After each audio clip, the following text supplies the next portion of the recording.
Hello, juniors. I hope your result was much more better than you expected for yourself. तपाईको मेहनत तपाईको hard work finally pay of भयो होला। अब तपाईँ यदि नेपालमै इन्जिनियरिङ गर्न चाहिराख्नु भएको छ तर तपाईँ आफ्नो र्याङ्कमाथि एकदमै कन्फिडेन्ट हुनु हुँदैन कि तपाईँले पुल्चोकमा पाउनुहुन्छ कि पाउनु हुँदैन र तपाईँले डब्लुआरसी आइओई अन्तर्गतको इआरसी र थापाथलीमा कुन क्याम्पस चुज गर्दाखेरि तपाईँको लागि राम्रो हुन्छ भन्ने कुरा सोचिराख्नु भएको छ भनेपछि मेरो केही एडभाइसहरू सुनिहाल्नुहोस्। तपाईँको लागि अलि तपाईँको डिसिजन मेकिङमा केही फाइदा हुनसक्छ। सबभन्दा पहिला हामीले कुन प्रोग्राम चुज गर्ने त? म लास्ट इयर पनि यही स्टेजमा तपाईँहरू अहिले हुनुभएकै स्टेजमा थिएँ अनि त्यति बेला हुँदाखेरि मैले आफ्नो इन्ट्रेस्टलाई चुज गरेको थिएँ अनि तपाईँले पनि आफ्नो इन्ट्रेस्ट कतापट्टि छ त्यो चुज गर्नुहोला। त्यहीलाई ध्यान दिएर तपाईँलाई इलेक्ट्रिकल पढ्न मन लाग्छ अथवा मेकानिकल पढ्न मन लाग्छ। किन भनेपछि इलेक्ट्रिकल र मेकानिकल आफ्नो इन्ट्रेस्टमा मात्र चुज गरेर हुँदैन। हामीले आफ्नो फ्युचर, आफ्नो स्कोप किनमा बढी छ, कुन प्रोग्राम चुज गऱ्यो भनेपछि आफ्नो फ्युचर बढी सेक्योर हुनसक्छ। अनि म जस्तो स्टुडेन्ट जसलाई एब्रोड जानु थिएन त्यसको लागि नेपालको कन्टेक्स्टमा इलेक्ट्रिकल इन्जिनियरिङ नै बेस्ट हुन्छ। अब म भन्न गइरहेको छु किन बेस्ट हुन्छ। किन भनेपछि Nepal being a rich country in water resource है, नेपालमा एकदमै धेरै हाइड्रो पावरको कामहरू अनि इरिगेसन रिलेटेड पावर पम्पहरू, पावर प्लान्ट रिलेटेड एकदमै धेरै प्रोग्रामहरू डेभलपमेन्टको चान्सहरू छ नि त नेपालमा। अनि एनइए नेपाल इलेक्ट्रिसिटी अथोरिटीले पनि एकदमै धेरै अपर्च्युनिटिजहरू फर इलेक्ट्रिकल इन्जिनियरिङ कन्डक्ट गरिरहेको हुन्छ। तपाईँले नेपालमै बसेर नै आफ्नो कन्ट्रीको लागि, आफ्नो कन्ट्रीको डेभलपमेन्टमा कन्ट्रिब्युट गर्न पाइराख्नु भएको छ। त्यही माथि तपाईँको जब एकदमै सेक्योर छ भनेपछि त्योभन्दा राम्रो कुरा केही पनि हुन सक्दैन क्या। अनि त्यो मात्र नभएर अरू पनि मेकानिकल इन्जिनियरिङको पनि नेपालमा खासै स्कोप छैन। त्यो मैले यत्तिकै हावामा भनिरहेको छैन।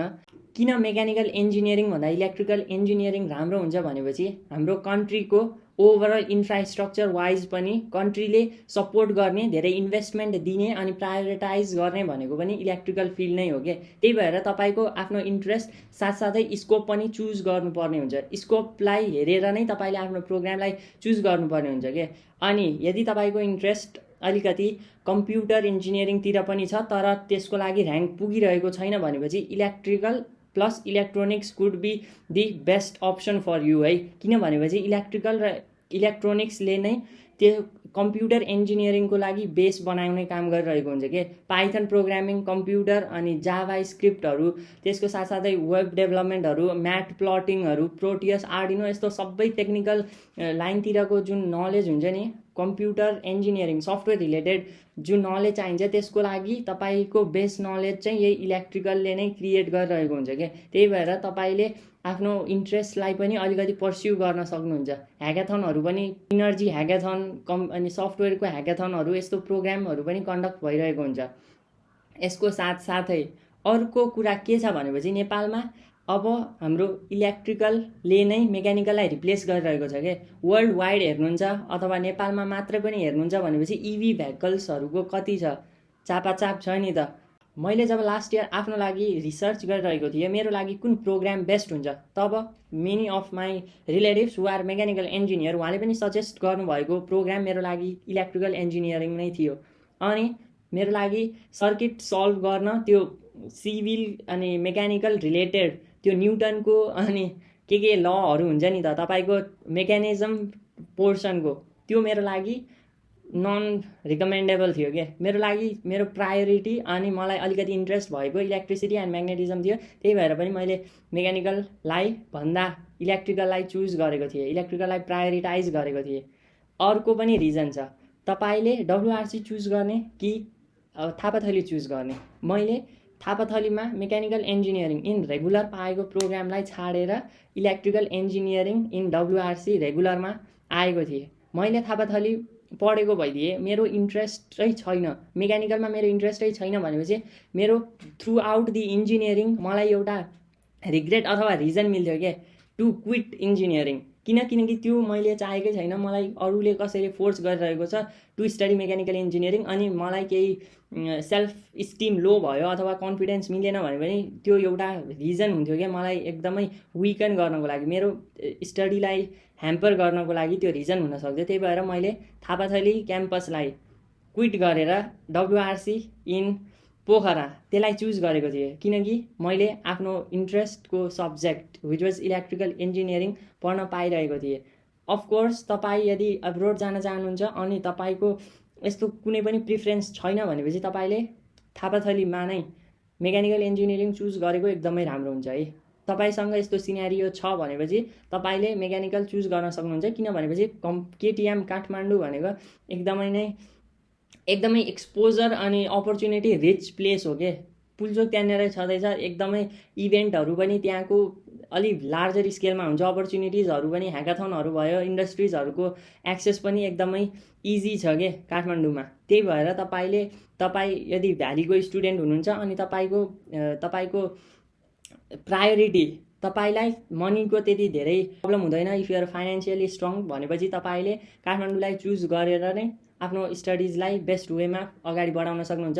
तर यो भन्न खोजेको होइन कि तपाईँले पोखरामा बस्नुभयो भनेपछि यहाँको इन्फ्रास्ट्रक्चरले तपाईँलाई ह्याम्पर गर्छ, किनभनेपछि पढ्ने आफैले हो, जहाँ गएर पनि आफ्नै मेहनतले नै तपाईँ अघि बढ्ने हो। पोखरामा पनि इन्फ्रास्ट्रक्चरको हिसाबले राम्रै छ, तर पोखरामा तपाईँले आफैले नै एकदम आफूलाई डिभोट अनि डेडिकेट गर्नुपर्ने हुन्छ, धेरै मेहनत तपाईँको हुन्छ। फाइनेन्सियल एस्पेक्टबाट सोच्ने हो भनेपछि तपाईँले यदि रेगुलरमा डब्लुआरसीमा आफ्नो चाहेको प्रोग्राम पाइराख्नु भएको छ भनेपछि तपाईँले काठमाडौँ नै पढ्नुपर्छ, थापाथली अथवा पुल्चोकमा नै पढ्नुपर्छ भन्ने कुनै पनि त्यस्तो कन्फर्मेसन अथवा कुनै पनि डिप रिजन हुँदैन क्या। तपाईँले आफ्नो एम क्लियर राख्नुपर्छ कि तपाईँलाई कुन प्रोग्राम पढ्नु छ, त्यस पछाडि तपाईँ अब पुल्चोकमा पढ्नुहोस् अथवा थापाथलीमा पढ्नुहोस्, तपाईँको एक्सपेन्स इक्वल नै आउनेवाला छ। तर पोखरामा कम्पेरिटिभली तपाईँको अलिकति भए पनि चिपर पर्न जान्छ, अनि प्लस होस्टेलको एक्सेस पनि पोखराको डब्लुआरसी कलेजमा एकदमै धेरै छ है। तपाईँले 6 मन्थ जति बाहिर बसिसक्नुभयो भनेपछि तपाईँले नेक्स्ट 6 मन्थमै होस्टेलमा बस्न पाइसक्नुहुन्छ। योचोटि पनि जतिजनाले फर्म भरेका थिए त्यो सबैको फर्म एक्सेप्ट भएको थियो र सबैजना होस्टेलमा गएका थिए भनेपछि तपाईँको फाइनेन्सियल वाइज प्रायोरिटी चाहिँ डब्लुआरसी हुनुपर्छ as a student who is concern about financial aspect है। किनभनेपछि मेरो इन्ट्रेस्ट मेरो रिजन पोखरा डब्लुआरसी चुज गर्नुको के थियो भनेपछि I am getting a scholarship, अनि स्कलरसिप पाउनु नै मेरो इन्ट्रान्स एक्जामिनेसन दिँदाखेरिको एम थियो के। जसरी भयो भने I have to get an scholarship for myself, किनकि +2मा पनि पुरै स्कलरसिपमा पढेको थिएँ। So I didn't want to pay extra money to some person or to someone else. त्यही भएर यदि तपाईँले डब्लुआरसीमा आफ्नो मन परेको प्रोग्रामको लागि रेगुलरमा सिट पाइराख्नु भएको छ भनेपछि तपाईँले थापाथली अथवा पुल्चोकमा नै आफ्नो मन नपरेको प्रोग्रामको लागि फुल फेमा अथवा रेगुलरमा पनि पढ्नु परेन, किनभनेपछि तपाईँको रिग्रेटले तपाईँलाई एकदमै डिस्ट्रोय गरिदिन सक्छ के, तपाईँलाई लाइफ लङ रिग्रेट हुनसक्छ। तर अहिले मलाई छैन त्यो regret while I am in WRC studying the subject, the program that I wanted for myself.